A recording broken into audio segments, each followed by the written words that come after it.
Mr. President, whether you're a parent or a grandparent or just have children around you that you dearly love, there's one thing that's going on in every household that should give you concern, genuine concern about the safety of their kids. It's this.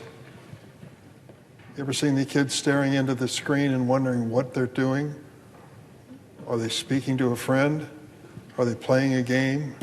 Are they looking up some information? You hope it's something that innocent, but you're never sure.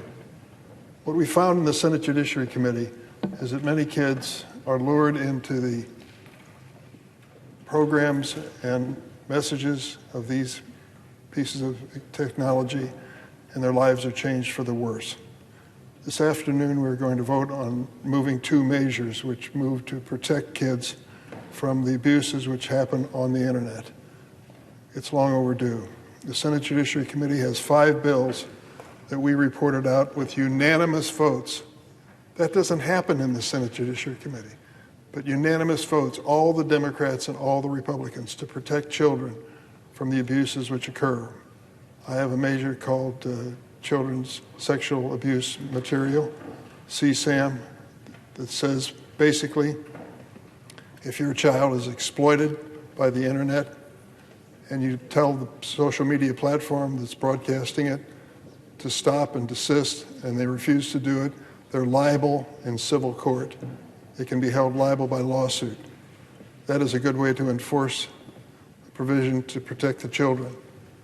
In the meantime, we're moving with other measures, and I'd like to speak about one that just passed this week. We made a significant step earlier this week to address the problem of non-consensual, sexually explicit deepfakes spreading online. Women and girls from all walks of life, from Taylor Swift to Megan Thee Stallion to high school girls in my home state of Illinois, have been victims of this form of image-based sexual abuse. Sadly, none of them have legal recourse against the perpetrators because the law is not keeping up with the technology. Now this is starting to change. This week, the Senate passed my Defiance Act, a bipartisan legislation that will finally provide a remedy for victims of non-consensual, sexually explicit deepfakes. You've read about them in the newspapers when it comes to the celebrities, which I mentioned earlier. It happens every day across America. This landmark legislation cannot become law soon enough. This form of image-based sexual abuse has skyrocketed in recent years. One researcher found that the number of non-consensual, pornographic, deepfake videos available online has increased 900% since 2019. Another found that over 24 million people visited a group of just 34 websites dedicated to non-consensual deepfake pornography in September 2023 alone. In total, non-consensual deepfake pornographic videos have been viewed almost 4 billion times. 4 billion. This explosive growth has been driven by advances in technology, namely generative artificial intelligence. What used to take technology expertise and a lot of time can now be done with the push of a button. Countless apps can swap someone's face into another person's body or can digitally remove someone's clothing so they appear to be nude. Deepfake apps are often advertised as harmless entertainment, but when explicit images are produced and shared without the consent of the person depicted, the harm is very real.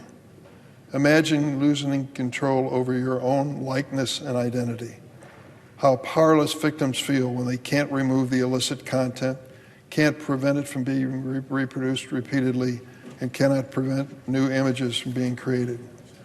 My partner on this legislation is Congresswoman Alexandria Ocasio-Cortez, who introduced a companion bill in the House. Like far too many women, she has been the victim of non-consensual, sexually explicit deepfakes. She has described how this image-based sexual abuse has resurfaced trauma and haunts her thoughts even to this day. Once these deepfakes are seen, they cannot be unseen. As she put it, and I quote her, "Deepfakes are a way of digitizing violent humiliation against other people." and the design and function of the internet amplify the scale and spread of this type of exploitation. Survivors of non-consensual, sexually explicit deepfakes are often forced to relive their trauma and face ongoing harm that increases exponentially over time due to the viral flow of information on the internet and the difficulty of removing harmful content. Tragically, our laws have not kept pace with technology, leaving victims with virtually no legal remedy. Time and again, victims are told that nothing can be done to help them because existing laws simply do not apply to deep fakes. Thankfully, now the Senate has taken a step toward fixing this blatant disregard for the trauma suffered by individuals who were victimized by this crime. By passing this Defiance Act, we've brought victims one step closer to taking back some power over their identity and giving them a day in court. Our work is far from being done. I call on the House of Representatives to move on this issue immediately, to follow the Senate's lead and quickly take up the Defiance Act. In doing so, Congress will reflect the will of the vast majority of Americans who are demanding that Congress pass new laws to address non-consensually, sexually explicit deepfakes. According to a recent survey conducted by the University of Maryland, an overwhelming 85% of Republicans, 87% of Democrats support prohibiting these non-consensual, sexually explicit deepfakes. Our constituents are concerned about what's happening online. Democrats and Republicans alike agree that Congress must establish guardrails to protect society from these changes in technology. I want to thank Congresswoman Ocasio-Cortez for her leadership on this issue and her courage for speaking up. She's been an indispensable partner in crafting and advancing this bill. And I'd like to thank the Senate co-sponsors of the legislation, including some of my Republican colleagues like Senator Graham, ranking member of the Judiciary Committee, Democratic Majority Leader Schumer, Senators Hawley, Klobuchar, King, and Lee. This bill would not have come to fruition without the input of survivor advocates, including the Sexual Violence Prevention Association, the National Center for Sexual Exploitation, the National Women's Law Center, the National Network to End Domestic Violence, and many others. Their lived experience and leadership have shaped this bill and brought it to the stage of passage. I also want to thank some of the other organizations that have endorsed the bill: Center for Democracy and Technology, the National Organization for Women, My Image, My Choice, RAIN, PACT, and Rights for Girls. When the Defiance Act is signed into law, if it is brought up and passes the House, victims will finally have the ability to hold liable those who produce, disclose, solicit, or possess sexually explicit deepfakes, while knowingly or recklessly disregarding that the person depicted did not consent to the conduct. Congress has waited long enough. It is past time to give victims of non-consensual, sexually explicit deepfakes the tools they need to fight back.